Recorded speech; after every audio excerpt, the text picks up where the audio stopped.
South Indian ബാങ്കിന്റെ ഉദുമശാഖ പാലക്കുന്നിലെ തന്നെ മറ്റൊരു കെട്ടിടത്തിലേക്ക് മാറ്റി.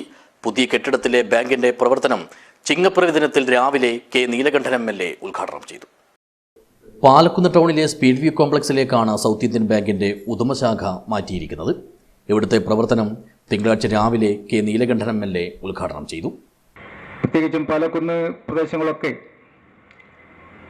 വിദേശ മലയാളികൾ ഉൾക്കൊള്ളുന്ന പ്രദേശമായതുകൊണ്ട് തന്നെ എല്ലാ സഹകരണങ്ങളും നിങ്ങൾക്ക് ലഭിക്കും എന്ന കാര്യത്തിൽ ഉറച്ച വിശ്വാസം നമുക്കുണ്ട്. നമുക്കിനിയും ഈ നാടിലെ ആവശ്യങ്ങൾക്ക് വേണ്ടി ഈ പ്രദേശത്തിൻ്റെ സാഹചര്യങ്ങൾ മനസ്സിലാക്കിക്കൊണ്ട് പ്രവർത്തിച്ചുകൊണ്ട് മുന്നോട്ട് പോകാൻ ഈ ബാങ്കിനും ബാങ്കിൻ്റെ ജീവനക്കാർക്കും കഴിയണം. പ്രത്യേകിച്ചും നമ്മുടെ രാജ്യത്ത് 1000-ഓളം ബ്രാഞ്ചുകളുള്ള ഏറ്റവും വിശാലമായ ഒരു ബാങ്കിംഗ് മേഖലയുമായിട്ടാണ് ഈ സൗത്ത് ഇന്ത്യൻ ബാങ്ക് പ്രവർത്തിക്കുന്നത് എന്നുള്ളത് കൊണ്ട് തന്നെ വളരെ അഭിമാനമുണ്ട്. ചടങ്ങിൽ deputy general manager Ranjith R Nair അധ്യക്ഷനായി. ഉദുമ ഗ്രാമപഞ്ചായത്ത് പ്രസിഡന്റ് N ചന്ദ്രൻ നാലാംവാതുക്കൽ മുഖ്യാതിഥിയായി പങ്കെടുത്തു.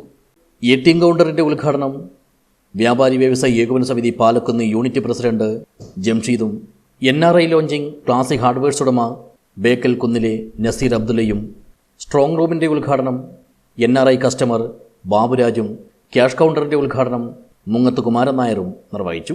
തൃക്കണ്ണാട് ത്രയംബകേശ്വര ക്ഷേത്രത്തിലെ Naveen Chandra, saint Mary's school and കോൺവെന്റിലെ സിസ്റ്റർ ലില്ലി, ദുബായിലെ സ്പേസ് സയന്റിസ്റ്റും NRI കസ്റ്റമറുമായ അഹമ്മദ് മസൂദ് തുടങ്ങിയവരും സംബന്ധിച്ചു. Cluster manager Praveen H Nair സ്വാഗതവും ബ്രാഞ്ച് മാനേജർ വിഷ്ണു പ്രകാശ് നന്ദിയും പറഞ്ഞു. News bureau, Uduma.